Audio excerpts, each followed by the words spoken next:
Bonjour tout le monde.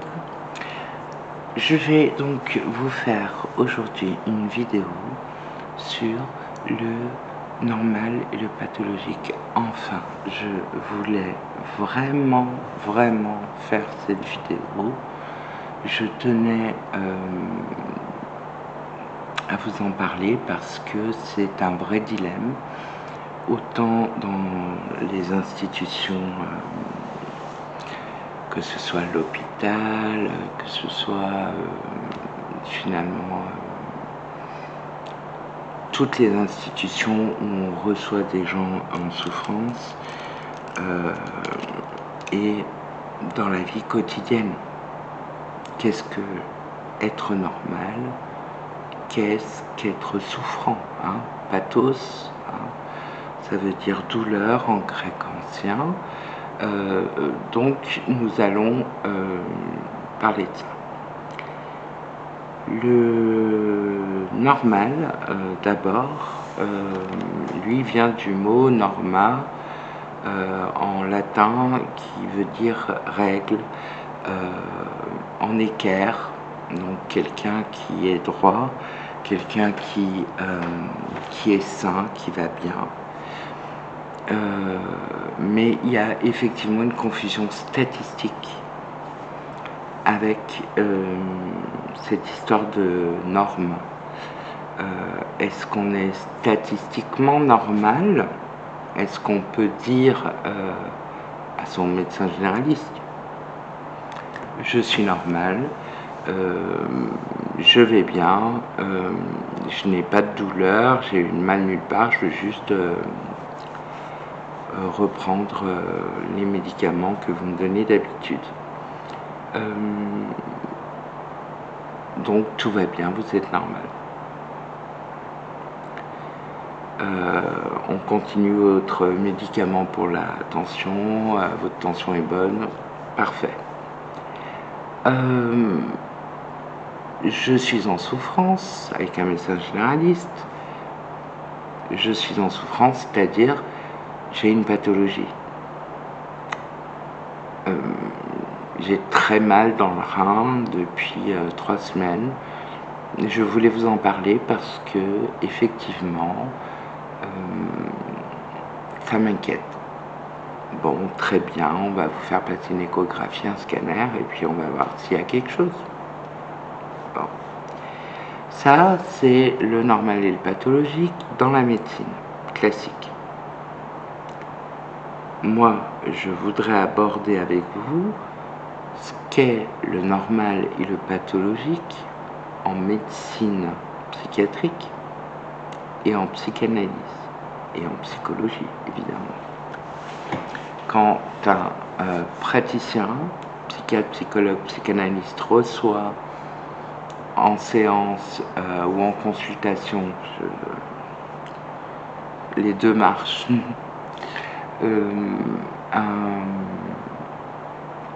un patient, est-ce qu'on va dire qu'il est plutôt normal ou plutôt souffrant? Est-ce qu'il a une maladie psychique? Voilà. Donc, en fait, la dichotomie entre ces deux termes, c'est normal ou aliéné, fou, dérangé, drôle de zigoto, vous voyez? Alors qu'aller voir un psy, c'est peut-être simplement parce qu'on traverse une étape difficile et qu'on a envie d'aller mieux. On peut aller voir un psy parce qu'on a besoin de mieux se connaître, de trouver des clés à un moment qui nous inquiète un peu, on a des réactions qu'on comprend pas, ou voilà. C'est pas forcément le pathologique, hein. On n'est pas forcément fou, aliéné, psychotique parce qu'on va chez un psy. Si on l'est, et ben dans ce cas-là, il y a des traitements, et les gens ont souvent cette appréhension, parce que je le prends sous cet angle, parce qu'en fait, vous allez voir, le normal, ça rassure. Le pathologique, ça inquiète. Si demain, vous allez voir un psychiatre, vous parlez de vous, vous lui expliquez, voilà, ces derniers temps, j'ai remarqué que je fais des petits passages à l'acte de telle sorte, machin, et qui vous annonce d'un coup, vous êtes bipolaire, je vais vous donner un traitement. Pourquoi d'un coup je vais prendre du lithium? Enfin, qu'est-ce qui se passe? Est-ce que je suis dingue? Voilà.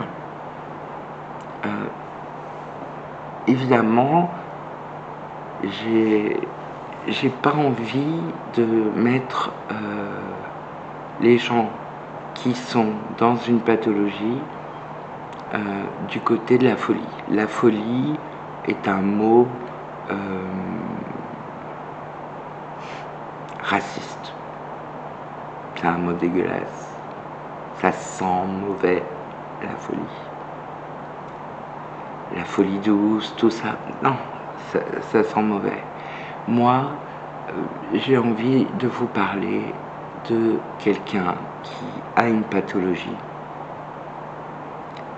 et d'une personne qui n'en a pas mais qui souffre quand même. On peut souffrir sans avoir pathologie. On peut souffrir simplement en étant en fonctionnant, on va dire, normalement, mais malgré tout, on a des choses qui nous empêchent. Être empêché dans la vie, ça arrive. Il existe, il y a un livre qui est intéressant pour les gens, de Michel Foucault, c'est Histoire de la folie. C'est un truc de dingue, c'est génial. Michel Foucault, pas Jean-Pierre.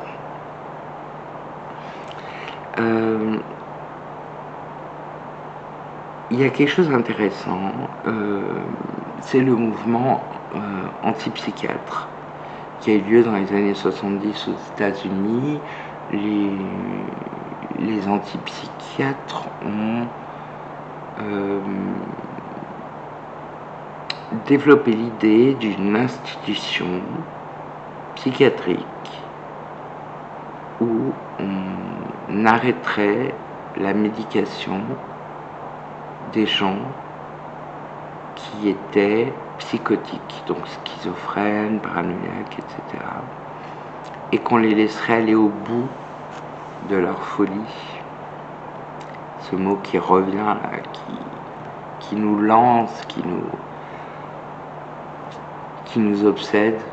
Eh bien, aller au bout de sa folie, ça veut dire aller au bout de son délire, aller au bout de ses hallucinations, aller au bout de tout ça, ne plus prendre de médicaments et laisser aller. Et laisser aller la nature en fait. Et donc ils ont fait cette expérience, c'était près de New York, dans une clinique psychiatrique. Et les antipsychiatres, il y a un livre sur les antipsychiatres aussi, je vous mettrai tout en référence, soit je vous l'affiche, soit, enfin de toute façon ce que j'affiche je le mets en description, et sinon il y a des livres que je mets en description que j'ai pas affichés, mais bon,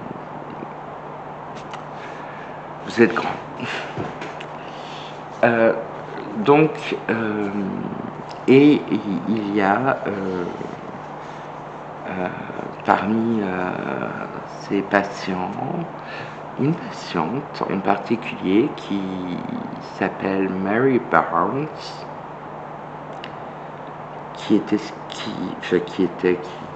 je sais pas si elle est vivante, en tout cas on va dire qui est schizophrène et qui, à cette époque-là en tout cas, il y a un livre sur elle, je vous le mettrai aussi, j'ai tellement de livres à vous mettre là. Mary Barnes, elle était schizophrène et elle peignait beaucoup. Vous savez que les schizophrènes souvent décharge un peu tout ce qui est pulsionnel, tout ce qui est hallucination, tout ce qui est frustration dans l'art. Et c'est souvent dans la peinture, mais ça peut être dans la musique, dans l'écriture. Regardez Lautréamont, ce poète fabuleux du 19e siècle, était schizophrène.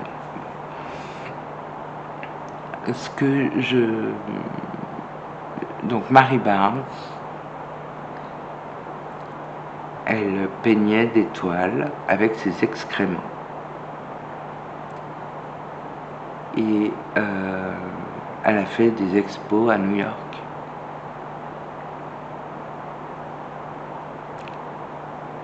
Qui est normal? La question se pose. Qui est normal? Est-ce qu'on peut dire que les gens qui ont été à cette exposition, qui ont acheté des toiles, donc faites avec des excréments, du caca, sont normaux? Ou est-ce qu'ils sont fous? Est-ce qu'ils sont dans le pathologique? Eux aussi. Est-ce que Mary Barnes, elle, était vraiment dans le pathologique? Elle avait sublimé sa souffrance, ses hallucinations par l'art. Je crois que être normal, c'est être sur un fil, finalement.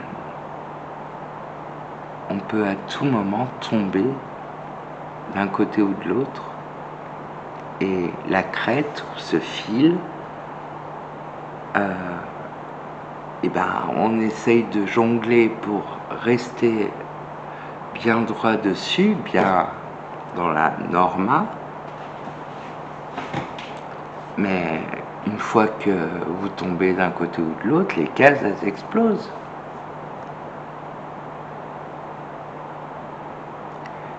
Être normal, ça ne veut rien dire. Chaque personne est normale dans sa façon de fonctionner. Même les gens qui souffrent, même les gens qui ont des délires, même les gens qui sont en dépression, pourquoi ils ne seraient pas normaux? Ils sont faits pareil. C'est juste que les institutions, pour des raisons de sécurité, de santé publique, des raisons aussi pharmaceutiques, effectivement, nous obligent à enfermer les gens les plus dérangeants pour le commun des mortels, pour les consommateurs lambda qui n'ont pas envie de voir délirer un schizophrène devant les galeries Lafayette.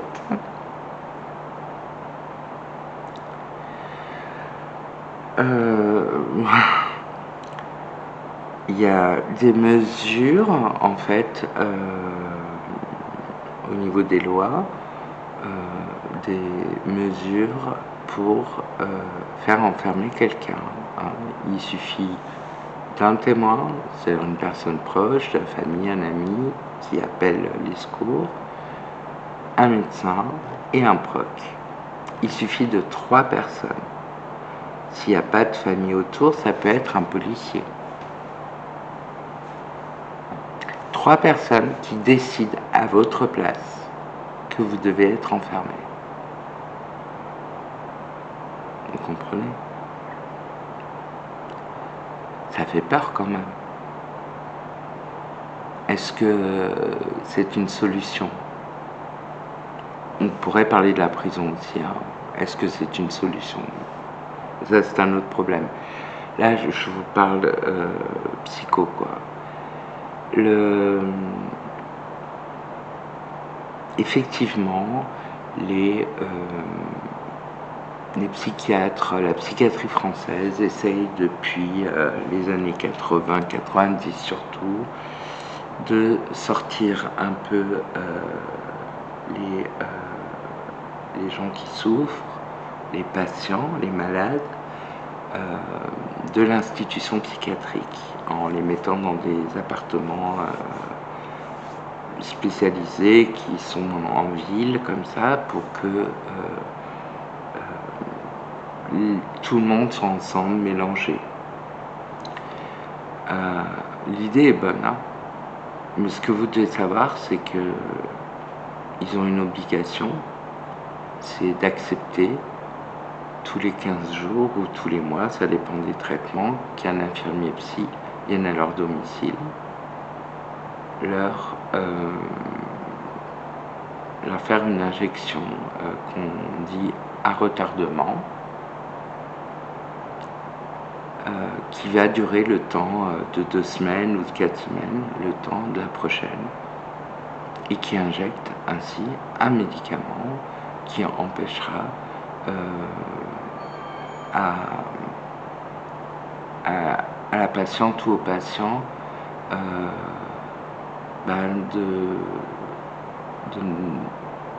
de fonctionner dans sa pathologie. Parce qu'on veut absolument ramener les gens à la normale. Tout ce qui n'est pas normal est à bannir. Donc cette réflexion, c'est une vidéo là où je vous pose des questions. J'essaie de vous faire réfléchir sur ce qui est juste ou pas. Est-ce qu'il est juste de mettre la camisole à quelqu'un parce qu'il est différent? Est-ce qu'on n'est pas toutes et tous des fois en puissance? Qu'est-ce que c'est être normal? Qu'est-ce qu'il faut faire pour être normal? Qu'est-ce que la société nous demande de faire? Comment on doit fonctionner pour être normal? Est-ce que c'est normal là que je parle toute seule devant une caméra? Je suis pas un peu dingue aussi?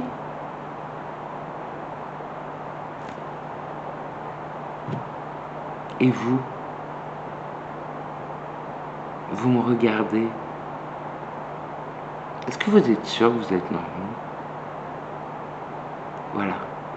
Quand on se pose ces questions pour la vie au quotidien, et aussi ce qui arrive à beaucoup de personnes en France et dans le monde, à qui on pose une étiquette qu'on met hors circuit, et ben je trouve que la question du normal et du pathologique est intéressante à se poser. Voilà. Je conclus donc sur ces mots. Toutes les références sont en barre de description ainsi que le make-up. Je vous dis à jeudi pour une vidéo make-up. Vous savez comment est ma chaîne. Tous les jeudis vidéo make-up, tous les dimanches vidéo psychanalyse. Et je vous dis à la semaine prochaine. Bon dimanche. Prenez soin de vous.